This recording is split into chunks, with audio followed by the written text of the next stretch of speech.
ஆதியாகமம் 1வது அதிகாரம் 28வது வசனம். ஆதியாகமம் 1:28. பின்பு தேவன் அவர்களை நோக்கி, நீங்கள் பலுகி பெருகி பூமியை நிரப்பி அதை கீழ்ப்படுத்தி சமுத்திரத்தின் மச்சங்களையும் ஆகாயத்து பறவைகளையும் பூமியின் மேல் நடமாடுகிற சகல ஜீவ ஜந்துக்களையும் ஆண்டு கொள்ளுங்கள் என்று சொல்லி தேவன் அவர்களை ஆசீர்வதித்தார். சரி, இதே வசனத்தை மையமாக வச்சு நான் போன வாரத்துக்கு முந்தின வாரம் ஒரு மெசேஜ் கொடுத்துருந்தேன். என்ன கொடுத்துருந்தேன்னா, நம்ம எல்லாத்துக்கும் ஒரு பிரதான அழைப்பு இருக்குது. அதாவது ஒட்டுமொத்த கிறிஸ்தவத்துக்கும் பொதுவான அழைப்பு, பொதுவான தரிசனம்னு ஒன்று இருக்குது. அது என்னென்னா, பலுகி பெருகணும் அப்படின்னு சொல்லி ஆரம்பித்து, அப்படி பலுகி பெருகிறதுக்கு முன்னாடி நாம் சில பாதைகள் வழியாக கடக்க வேண்டியது இருக்குது. சில சோதனைகளில் சந்தித்து அதை தாண்டணும். அப்புறம் சில நெருக்கத்துக்குள்ளே கர்த்தர் நம்மளை கொண்டு வைப்பார், அதையும் தாண்டி வரணும். அதுக்கப்புறம் நம்ம இந்த பலுகி பெறுகிற காரியம் நம்ம வாழ்க்கையில் நடக்கும், நிறைவேறும் அப்படின்ட்டு ஒரு கோணத்தில் அந்த மெசேஜை நான் பேசியிருந்தேன்.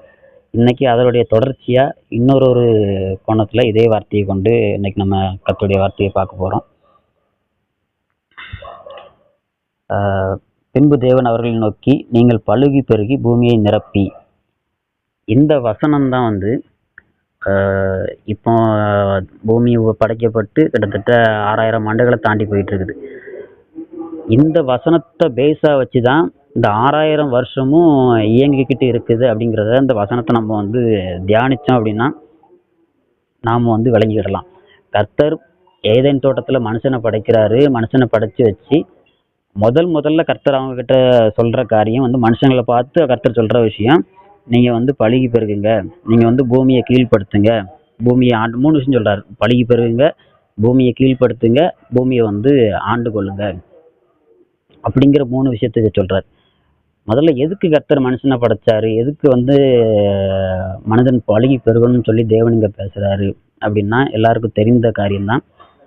பரலோகத்தில் தேவதூதர்களில் ஒருவன் விழுந்து போனதுனால, அவன் விழுந்து போனது மட்டும் இல்லாமல் அவன் ஒரு கூட்டத்தையே விழுகைக்கு உட்படுத்தினதுனால அங்கே ஒரு வெற்றிடம் உண்டாகுது.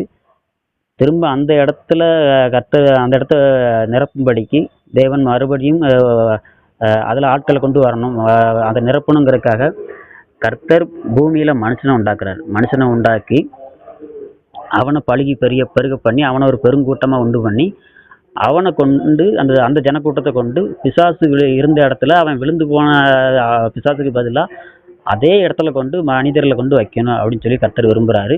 ஆனால் முதல்ல அந்த ஸ்தானத்தை அவனுக்கு கொடுத்துடக்கூடாது, அவனும் விழுந்து போயிடக்கூடாது அப்படிங்கிறதுக்காக கர்த்தர் பூமியில் மனுஷனை படைச்சு தான் நீங்கள் பலுகி பெருகுங்க. ஏன்னா நீங்கள் பலுகி பெருகணும், நீங்கள் ஒரு கூட்டமாக மாறணும். மாறினதுக்கப்புறம் நான் அவங்கள கொண்டு பிசாசு தள்ளப்பட்ட இடத்துல அவனுக்கு பதிலாக நான் அவங்கள வைக்கணும் அப்படின்னு சொல்லி கர்த்தருடைய திட்டம். கர்த்தர் அதான் இந்த இடத்துல ஆதாம்கிட்டையும் ஏவாள்கிட்டையும் பார்த்து வெளிப்படுத்துகிறாரு. நீங்கள் பலுகி பெருகுங்க அப்படின்னு சொல்லி கர்த்தர் பேசுகிறாரு. ஆனால் இது நடந்ததா அப்படின்னு கேட்டால் இது நடக்கலை. 1வது அதிகாரத்தில் கர்த்தர் பேசுகிறாரு. ஆதியாகமம் 3வது அதிகாரத்தில் எல்லாமே மாறி போச்சு.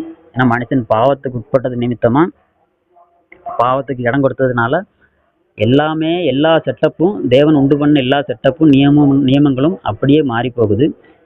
இப்போ 1வது அதிகாரத்தில் இருக்கிற மனுஷன் பலுகி பெருக சொன்ன ஆண்டவர் 3வது அதிகாரத்தில் அந்த முடிவை எல்லாம் கொஞ்சம் மாற்ற அதுக்கேற்ற மாதிரி மாற்ற வேண்டியதாகுது. ஏன்னா பாவத்துக்கு உட்பட்ட ஒரு மனுஷன் பலுகி பெருகுனா அப்படின்னா அவனை கொண்டு பரலோகத்தில் கொண்டு வைக்க முடியாது. இப்போ உலகத்தில் கிட்டத்தட்ட 800 கோடி ஜனங்கள் இருக்கிறாங்க. அந்த 800 கோடி ஜனங்களையும் பரலோகத்தில் கொண்டு வைக்க முடியுமான்னு கேட்டால் வைக்க முடியாது. ஏன்னா ஜனங்கள் பரிசுத்தமாக இல்லை, பாவத்துக்கு உட்பட்ட ஜனங்களாக இருக்கிறோம். அப்போ மனிதன் பாவத்துக்கு உட்பட்டான். இப்போ இவன் பலுகி பெருகுனா இவனுக்கு பரலோகத்தில் கொண்டு வைக்க முடியாது. அப்படிங்கிறதுக்காக கர்த்தர் வேறு திட்டங்களை போட ஆரம்பிக்கிறாரு. அப்போ முதல்ல என்ன பிரச்சனை நடந்ததோ அந்த பிரச்சனையை சரி பண்ணணும். அதை சரி பண்ணுறதுக்கு அவன் பாவத்தில் விழுந்துட்டானா, முதல்ல அவன் பாவத்திலேருந்து வெளியில் வர்றதுக்கான வழியை உண்டு பண்ணணும். அப்படிங்கிறதுக்காக கர்த்தர் இந்த பூமிக்கு வரணும்னு நினைக்கிறாரு. அவர் வருவதற்காக கர்த்தர் ஒரு மனிதனாம் ஆபிரகாமை தெரிந்தெடுத்து அவன் மூலமாக ஒரு சந்ததியை உண்டு பண்ணி அந்த ஜனக்கூட்டத்தின் வழியாக இயேசு கிறிஸ்து இந்த பூமிக்கு வராரு. இயேசு கிறிஸ்து சிலுவையில் அடிக்கப்பட்டு அவர் பாவத்திலிருந்து விடுதலை பெறுவதற்கான வழியை இங்கே உண்டு பண்ணி வைக்கிறார். உண்டு பண்ணி வச்சுட்டு நல்லா ஒரு விஷயம் கவனிச்சிங்கன்னா, வசனங்கள் வாசிக்க நான் சொல்கிறேன், கேட்டுக்கோங்க. லூக்கா 4வது அதிகாரம் படித்து பார்த்தோம்னா அந்த இடத்துல பிசாசுக்கும் ஆண்டவருக்கும் ஒரு கான்வர்சேஷன் நடக்குது. பிசாசு ஆண்டவரை பார்த்து சொல்கிறான், பூமியும் அதன் சகலமும் எனக்கு ஒப்புவிக்கப்பட்டிருக்குது, நீர் என்னை தாழ விழுந்து பணிந்து கொள்ளும், அதை நான் உமக்கு தருவேன்னு சொல்லி பிசாசு ஆண்டவரை பார்த்து சொல்லுவான். அதாவது மனுஷன்ட்ட பூமியை கொடுத்தீங்க, அவன் அதை என்கிட்ட இழந்து போயிட்டான், இப்போ பூமி மேலே அதிகாரமும் ஆளுமை எனக்கு இருக்குது அப்படின்னு சொல்லி அவன் சொல்லுவான்.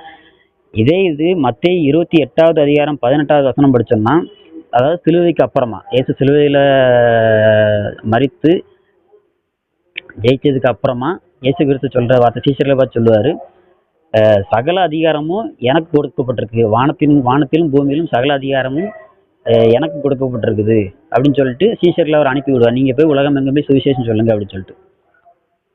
இப்ப கர்த்தர் மனிதன்கிட்ட கொடுத்தாரு, மனிதன் விழுந்து போனது நிமித்தமா அதிகாரத்தை ஆளுமை இழந்து போனா, பிசாசின் கையில் அது போச்சு. இயேசு கிறிஸ்து மறுபடியும் அந்த அந்த அதிகாரத்தை எடுத்துக்கிறாரு. பாவத்தினால் பாவ நிறுத்திக்குரிய வழியை வந்து இயேசு கிறிஸ்து இங்க உண்டு பண்ணி வைக்கிறாரு. உண்டு பண்ணி வச்சுட்டு கர்த்தர் மறுபடியும் மனுஷன் சொல்றாரு, இப்போ நீங்க போய் பலிக்கு பெறுவீங்க, நீங்க உலகம் எங்கும் போய் சுவிசேஷத்தை வந்து அறிவிங்க அப்படின்னு சொல்லிட்டு. இது ஒரு விஷயம். இன்னொரு விஷயம், ரெண்டாவது கீழ்ப்படுத்தணும் அப்படின்ட்டு ஒன்று இருக்குது. கர்த்தர் மனுஷனுக்கு பூமியை கீழ்ப்படுத்த சொல்லியிருக்கிறாரு. ஆனா எபிரேயர் 2வது அதிகாரத்துல வசனம் சொல்லுது, அவர் சகலத்தையும் அவனுக்கு வந்து கீழ்ப்படுத்தினாரு, ஆனா ஒண்ணுமே அவனுக்கு கீழ்ப்படியல அப்படின்னு சொல்லி. எபிரேயர்ல பவுல் எழுதியிருக்கிறாரு, கர்த்தர் வந்து மனுபுத்திரனை படைச்சி சகலத்தையும் அவனுக்கு வந்து, நான் வாசிக்கிறேன் அதை, சகலத்தையும் அவனுக்கு கீழ்ப்படுத்தினார் என்கிற விஷயத்தில் அவர் அவனுக்கு கீழ்ப்படுத்தாத பொருள் ஒன்றுமில்லை, அப்படி இருந்தும் இன்னும் அவனுக்கு சகலமும் கீழ்ப்பட்டிருக்க காணோம். எல்லாத்தையும் ஆண்டவர் மனுஷன் கீழ்ப்படுத்தி கொடுத்தாரு, ஆனா அவன் பாவத்தில் இழந்து போனதுனால எல்லாமே மாறி போச்சு. இப்போ இந்த எல்லா பிரச்சனையும் மனுஷன் அவன் பாவத்துக்கு உட்பட்ட பிரச்சனையை கருத்தை சரி பண்றாரு. அவன் கீழ்ப்படுகிற விஷயத்துலையும் தேவன் வந்து மனிதனுக்கு தேவன் கீழ்ப்படுத்தினாரு, அதையும் அந்த ஆளுமையும் அவன் இழந்து போனான். அதையும் கர்த்தர் மறுபடியும் சிலுவை மூலமா பெற்றுக்கொள்றாரு. இதே இது 1 கொரிந்தியர் 15வது அதிகாரம் படிச்சு பார்த்தோம்னா, தேவனுக்கு எப்படி எல்லாம் கீழ்ப்பட்டதா மாறிச்சு அப்படிங்கறது அதுல விளக்கம் எழுதப்பட்டிருக்கும். இப்போ வாசிக்க நேரம் இல்ல. அப்ப கர்த்தர் இங்க கீழ்ப்படிதல் அப்படிங்கிற ஒரு விஷயத்தையும் வந்து எடுக்கிறாரு. இப்போ கர்த்தர் நம்ம கிட்ட சொல்ற விஷயம், நீங்க மறுபடியும் அந்த ஆதியாகமம் 1வது அதிகாரத்துக்கு மனுஷன் வரணும். ஏன்னா அந்த 1வது அதிகாரத்தை ஃபுல்ஃபில் பண்றதுக்காக தான், அந்த கட்டளை நிறைவேற்றுவதற்காகத்தான் கர்த்தர் ஆபிரகாமை தேர்ந்தெடுத்து அப்புறம் இயேசு கிறிஸ்து பிறந்து வந்து சிலுவை உண்டாகி சீஷர்களை பழகி போக சொல்றாரு. இப்போ நம்ம வந்து பழகி பெறுகிற இடத்துல நம்ம இருக்கிறோம். நம்ம மூலமா ஒரு சந்ததி பெருகப்படணும். மாம்சத்தின் சந்ததி கிடையாது, ஆவிக்குரிய ரீதியில ஒரு சந்ததி உண்டாகணும். அந்த சந்ததியை கொண்டு போய் கிறிஸ்து வந்து பரலோகத்துல கொண்டு போய் வைக்கணும். இது ஒரு காரியம். அதே நேரத்தில் நமக்கு இன்னும் 2 காரியமும் இருக்குது. அடுத்தது கீழ்ப்படுத்தணும், அடுத்தது ஆண்டு கொள்ளணும். இதுவும் சிலுவையின் மூலமா சாத்தியப்பட்டுட்டு, சிலுவையின் மூலமா இயேசு கிறிஸ்து இதையும் வந்து அதிகாரத்துக்கு உட்படுத்துறாரு. இப்போ இந்த கீழ்ப்படுத்துறது ஆண்டு கொள்றதும் வந்து என்னதான் சிலுவையில கர்த்தர் வந்து செஞ்சிருந்தாலும், இதை நான் புரியுற மாதிரி சொல்லணும்னா, இப்போ எனக்கு ஒரு வீடு இருக்கு, எனக்கு சொந்தமான வீட்டை பிசாசு வந்து அபகரிச்சுக்கிட்டான். பிசாசு வந்து அபகரிச்சு என்னைய வெளியே தள்ளிட்டான், நான் வெளியில வந்துட்டேன். இப்போ என்னுடைய அப்பா வந்து ஒரு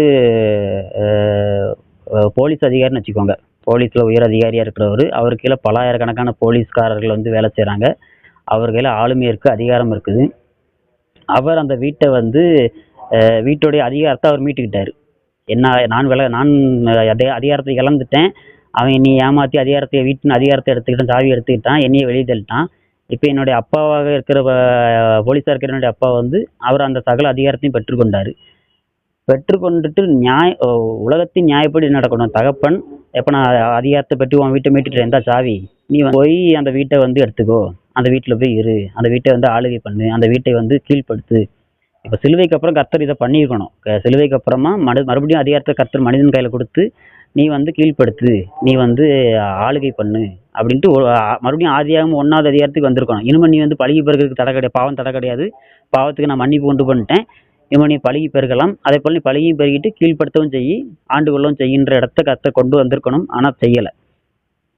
செய்யாமல் இவர் என்ன பண்ணுறாரு, அதிகாரத்தை வாங்கினவர் அதிகாரத்தை நம்ம கையில் கொடுத்துட்டு அவர் வெயிட் பண்ணுறாரு. அவர்கிட்ட ஆளுமை இருக்கு, அவர்கிட்ட பவர் இருக்கு, அவர் சொன்னால் செய்யக்கூடிய பல்லாயிரக்கணக்கான தூதர்கள் அல்லது காவலர்கள் இருக்கிறாங்க. அந்த பிசாசை விரட்டக்கூடிய எல்லா சத்துவமும் அவர்கிட்ட இருக்குது.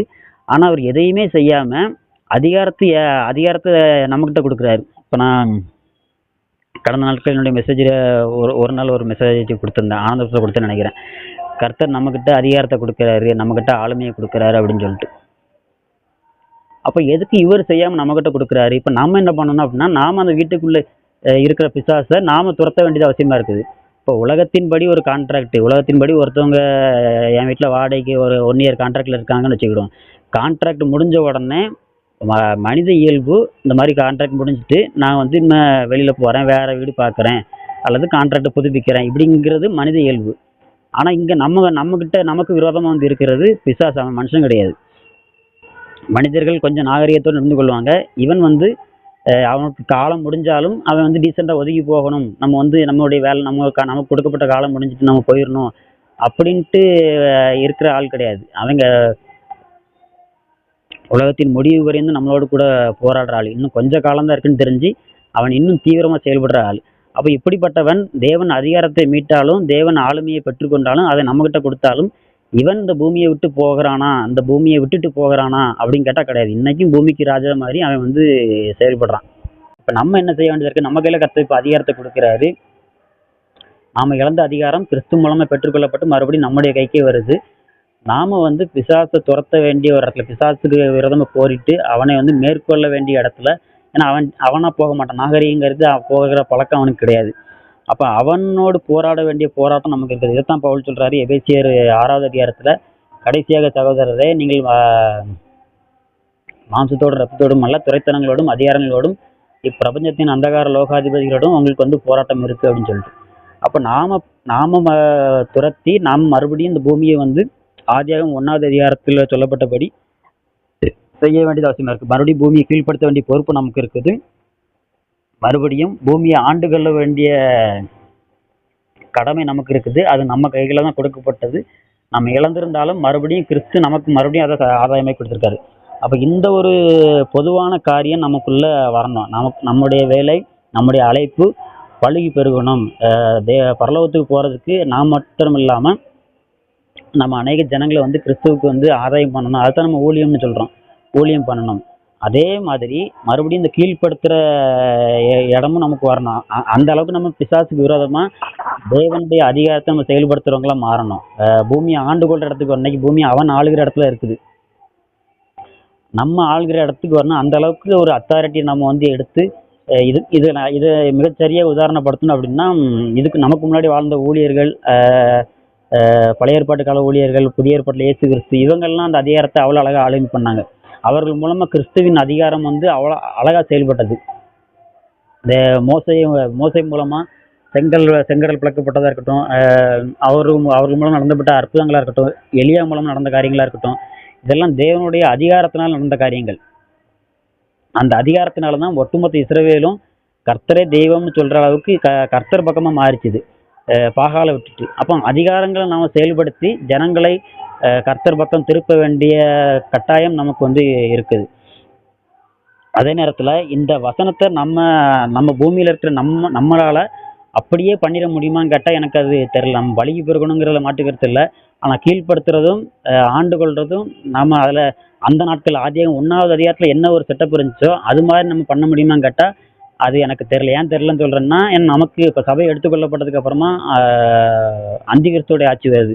அது முழுக்க மனித பிசாசினாலுமே பிசாசின் ஆட்சி. அப்ப நம்ம இருக்கிற வரைக்கும் அதை செய்ய வேண்டியதா இருக்குது.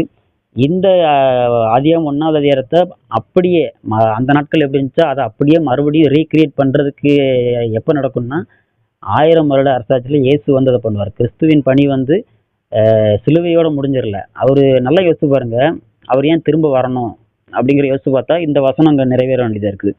கர்த்தர் திரும்பி வராமலேயே சபையை கர்த்தர் எடுத்துக்கொள்றாரு பரலோகத்துக்கு.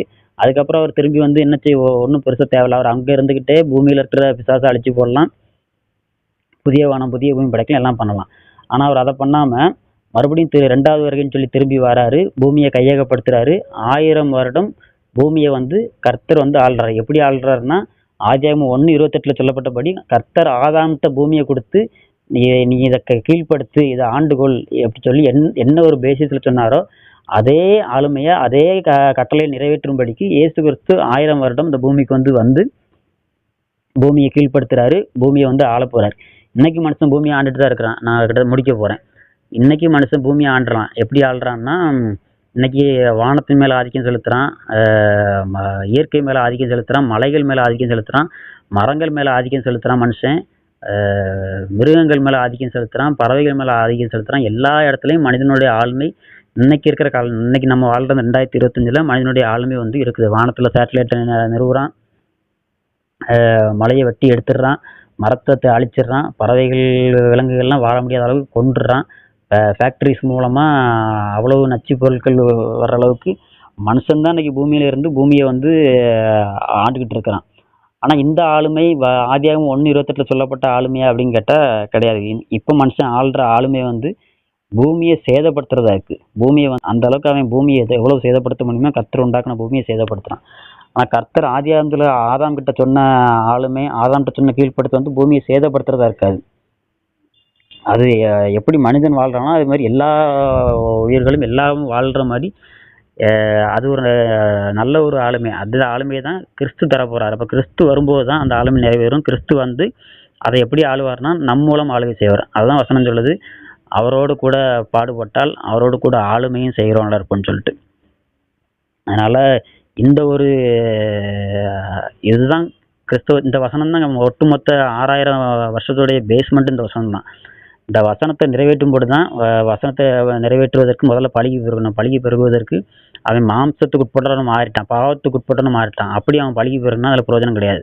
அதனால அப்போ பாவத்தை நிவர்த்தி பண்றதுக்கு, அந்த பிரச்சனையை நிவர்த்தி பண்றதுக்கு இயேசு கிறிஸ்து வராரு. முதல்ல அதை சரி பண்ணி மறுபடியும் இப்போ புதிய ஏற்பாட்டு மத்தேயு 28ஆம் அதிகாரத்துல இயேசு கிறிஸ்து சொல்றாரு இல்லையா, நீங்க போய் சகல ஜனங்களுக்கும் சாட்சியா பிரசங்கிங்க, சாட்சியா அறிவிங்க. அந்த இடத்துல மறுபடியும் இந்த வசனத்துக்கு மனுஷன் நிக்கிறான். மறுபடியும் பழகி பெருகிற இடத்துக்கு ஆதாம் எப்படி சொன்னாரோ அதே மாதிரி ஆவிக்குரிய ரீதியில சீஷர்கள்ட்ட கர்த்தர் சொல்லி உலகம் ஃபுல்லா அனுப்புறாரு, பழகி பெருகணும் அப்படின்னு சொல்லிட்டு. அதனால இதுதான் ஒட்டுமொத்த கிறிஸ்தவத்தோட பேஸ். இந்த பேஸ தேவ ஊழியர்கள் அழைக்கப்பட்டவங்க கண்டிப்பா புரிஞ்சுக்கணும். இது புரிஞ்சுக்கிட்டா ஒருவருக்கு போட்டி இருக்காது, ஒருவருக்கு பொறாமை இருக்காது. நம்ம கிறிஸ்துவின் ஒரே ராஜ்யத்துக்காக தான் நம்ம வேலை செய்யறோம் அப்படிங்கிற மனப்பான்மை இருக்கும், பிரிவினைகள் இருக்காது.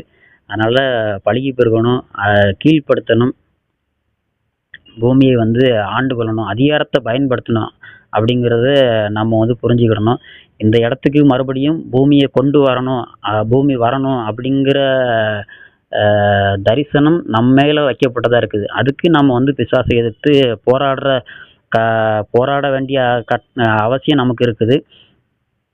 போராடாம பிசாசு போக மாட்டான். நீங்க ஒரு ஆத்மாவை ரட்சிப்பு நடத்தணுமா, ஆவிக்குரிய ரீதியில பிசாசுகிட்ட போராடி அவனை ஜெயிச்சாதான் அந்த ஆத்மாவை இந்த பக்கம் கொண்டு வர முடியும்.